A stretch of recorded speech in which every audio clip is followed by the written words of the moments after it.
Prestigious ప్రాజెక్ట్గా KCR గారి ప్రభుత్వం SRDP అనే కార్యక్రమం వారు ప్రభుత్వ హయాంలో తీసుకోవడం జరిగింది. ఆ ఎస్ఆర్డిపిలో భాగంగా దాదాపు 48 ప్రాజెక్టులు టేక్ ఓవర్ చేసి అందులో ప్రభుత్వ సమయంలో అంటే కేసీఆర్ గారి టర్మ్ అయిపోయేసరికి దాదాపు 36 ప్రాజెక్టులు కంప్లీట్ అయినాయి. మాకు అందరికీ కూడా తెలుసు. బాల్నగర్ ఫ్లైఓవర్లు కానివ్వండి, కొత్తగూడ ఫ్లైఓవర్లు కానివ్వండి, అటు ఎల్బీ నగర్ ఫ్లైఓవర్లు, Anandbagh lane, Nagole flyover, Kamineni flyover, under పాస్లు, మైండ్ స్పేస్ జంక్షన్, బయోడైవర్సిటీ, ఆర్యూబీలు, ఇట్లా ఎన్నో ఇవన్నీ కూడా దాదాపు 36 ప్రాజెక్టులను ఎస్ఆర్డిపిలో కేసీఆర్ గారి ప్రభుత్వంలో పూర్తి చేయడం జరిగింది. ఇందులో ఈ ఎస్ఆర్డిపిలో భాగంగా ఒక కీలకమైన చిక్కుముడి రక్షణ స్థలాలున్న కంటోన్మెంట్ ఏరియాలో ఒక అడ్డంకిగా మారింది. కాబట్టి దానికోసం కేసీఆర్ గారి ప్రభుత్వంలో మున్సిపల్ శాఖ మంత్రిగా కేటీఆర్ గారు ప్రత్యేక చొరవ తీసుకొని పదే పదే కంటోన్మెంట్ భూముల విషయం మీద మరి రక్షణ శాఖను వారిని కలిసి వారి నుంచి ఈ భూములు తెలంగాణ ప్రభుత్వానికి హెచ్ఎండిఏకి కేటాయిస్తే మరి తెలంగాణ ప్రభుత్వం దానికి సంబంధించిన ఎక్స్చేంజ్ ఆఫ్ ల్యాండ్ మరియు ఏదైతే కంపెన్సేషన్ ఉందో దానికోసం మరి ఈ చర్య మొత్తం కూడా కేటీఆర్ గారు మీరు గమనిస్తే ఇంతమంది రక్షణ శాఖ మంత్రులను కలవడం జరిగింది. కేంద్రంలో ఉన్న మరి ఆ మంత్రులను ఇటు స్వర్గీయ సుష్మా స్వరాజ్ గారిని, అరుణ్ జైట్లీ గారిని, స్వర్గీయ మనోహర్ పారేకర్ గారిని, ఆ తర్వాత నిర్మలా సీతారామన్ గారిని మీరు గమనిస్తే మీ పత్రికలలోనే వచ్చినాయి. డిఫెన్స్ ల్యాండ్స్ కోసం నిర్మలా సీతారామన్ గారిని కలవడం, మరియు ఆ తర్వాత వీళ్ళందరి తర్వాత రక్షణ శాఖ మంత్రిగా వచ్చిన రాజ్నాథ్ సింగ్ గారిని కూడా కలిసి పదే పదే ఈ స్కైవేల నిర్మాణం కోసం ఈ రక్షణ స్థలాలను ఇస్తే ట్రాఫిక్ కంజెషన్ ఒక పెద్ద పరిష్కారం వస్తుంది. ఎస్ఆర్డిపిలో భాగంగా ఈ 2 ప్రాజెక్ట్స్ని కూడా కేటీఆర్ గారు కేసీఆర్ గారు ప్రభుత్వం దీన్ని పర్సూ చేశారు. కానీ పార్లమెంట్ ఎన్నికల ముందు ఇవాళ రేవంత్ రెడ్డి గారు నిన్న దానికి కొబ్బరికాయ కొట్టి అసలు కేటీఆర్ గారు రోలే లేదు అనేది ఏదైతే దుష్ప్రచారం చేసిర్రో ఇవాళ మేము అసలు రేవంత్ రెడ్డి గారికే దీని మీద సమాచారం లేదు, కనీసం ఏబిసిడి కూడా తెలియదు అండ్ వారి పాత్రనే లేదు అని పూర్తిగా చెప్తున్నాం. ఎందుకంటే దానికి ఆధారాలు ఉన్నాయి. ఇది కేంద్ర ప్రభుత్వం మొన్న రిలీజ్ చేసిన డాక్యుమెంట్, ఆర్డర్ కాపీ ఒప్పుకుంటున్నట్టు రక్షణ స్థలాలు తెలంగాణ రాష్ట్ర ప్రభుత్వానికి కేటాయిస్తూ దీంట్లో పెట్టిన కండిషన్ ఏంటిదంటే 750 కోట్లు తెలంగాణ రాష్ట్ర ప్రభుత్వం హెచ్ఎండిఏ మరి మినిస్ట్రీ ఆఫ్ డిఫెన్స్ వాళ్లకు ఇవ్వాలి, మరియు ఏదైతే ల్యాండ్స్ ఐడెంటిఫై చేసిరో ఈ ల్యాండ్స్కి సంబంధించిన అదే విలువ ఉన్న భూమి విలువ ఉన్న మరి తెలంగాణ ప్రభుత్వం ఇతర చోటు వాళ్ళకు ఆ భూములు ఇవ్వాలని ఇందులో చాలా స్పష్టంగా ఉన్నది. మేము అంటున్నది ఏంటంటే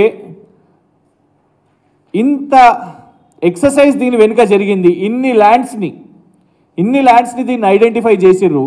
రేవంత్ రెడ్డి గారు కనీసం ఒక్కసారి కూడా అసలు ఏ ల్యాండ్ ఉంది, ఏ భూమి ఉంది, ఏది A1 డిఫెన్స్ ల్యాండ్, ఏది B1 ల్యాండ్, ఏది B2 ల్యాండ్, ఏది C ల్యాండ్స్ అనేటి కనీస అవగాహన కూడా రేవంత్ రెడ్డి గారికి లేదు.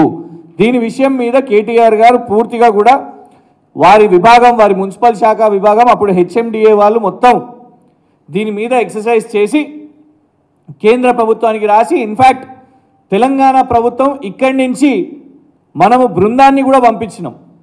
ఇతర రాష్ట్రాలకు వెళ్ళి ఎలా నిర్మాణాలు చేపట్టాలి, ఎందుకంటే ప్రత్యేకంగా తెలంగాణ ప్రభుత్వం కేవలం స్కైవేగా కాదు, ఇది నిన్న రేవంత్ రెడ్డి గారు అక్కడ వాళ్ళు రిలీజ్ చేసింది, నిన్న డిజైన్ రిలీజ్ చేశారు. ఇది నిన్న అక్కడ శాంపుల్ డిజైన్ రిలీజ్ చేసిన చిత్రాలు మీరు గమనిస్తే కేవలం ఒక సింగిల్ స్కైవేగా, సింగిల్ ఫ్లైఓవర్గా అక్కడ వేయడం జరిగింది. కానీ కేసీఆర్ గారి ప్రభుత్వం వాస్తవానికి ఇతర రాష్ట్రాలకు బృందాలను పంపించినప్పుడు ఒక డబుల్ డెక్కర్ ఫ్లైఓవర్, అంటే కింద మెట్రో మరియు మీద వాహనాలకు వెళ్ళడానికి డబుల్ డెక్కర్ ఎలాగైతే ఇతర రాష్ట్రాలకు మీరు గమనిస్తే గతంలో మేయర్గా ఇవాళ కాంగ్రెస్ పార్టీలో ఉన్న సోదరులు గతంలో మేయర్గా పనిచేసిన బొంతు రామ్మోహన్ గారు హెచ్ఎండి అధికారులు వాళ్ళందరూ ఇతర రాష్ట్రాలకు పోయి వీటిని స్టడీ చేసి కేసీఆర్ గారి ప్రభుత్వం ఈ ప్రణాళిక ఎలివేటెడ్ కారిడార్లో ఇటు డబుల్ డెక్కర్ స్కైవే వేయాలి, ఇటు మెట్రో మరియు వాహనదారులకు లాభమయ్యేటట్టు చేయాలి అని తెలంగాణ ప్రభుత్వం కేసీఆర్ గారి ప్రభుత్వం కృషి చేసింది. కానీ నిన్న మీరు గమనిస్తే మీకు ఎక్కడ కూడా ఇందులో మెట్రో ఫెసిలిటీ కనబడట్లేదు. హుటాహుటిన కనీసం అవగాహన లేకుండా రేవంత్ రెడ్డి గారు నిన్న కేవలం మరి ఆ అసెంబ్లీ నియోజకవర్గాలకు చెందిన మల్కాజ్గిరి పార్లమెంటు నుంచి ఏదైనా ఓట్లు పడితే కావచ్చు, అక్కడ వాళ్లకు మొన్న మల్కాజ్గిరిలో ఓడిపోయిన వ్యక్తికి పని కల్పించాలని కావచ్చు. ఎందుకంటే నేను అక్కడ చెప్పిరు వాళ్ళు అక్కడ మల్కాజ్గిరి నుంచి అసెంబ్లీలో ఓడిపోయిన వ్యక్తికి ఏదో పని కల్పిస్తారంట, ఆయనకి పని లేదంట ఈ మధ్య. అయితే రేవంత్ రెడ్డి గారి పాత్ర ఇందులో శూన్యమని చెప్పడానికి ప్రధాన కారణం ఈ డాక్యుమెంట్. గతంలో రేవంత్ రెడ్డి గారు ఎంపీగా ఉన్నప్పుడు మరి కేసీఆర్ గారి ప్రభుత్వం మేము ప్రతిపాదనలు కేంద్రానికి పంపిస్తే దీని మీద మొత్తం ఇంత ఎక్సర్సైజ్ చేస్తే ఇన్ని భూములను మేము ఐడెంటిఫై చేస్తే కేంద్ర ప్రభుత్వం కేంద్ర రక్షణ శాఖ పూణే కంటోన్మెంట్ బోర్డుకు లేఖ రాసింది.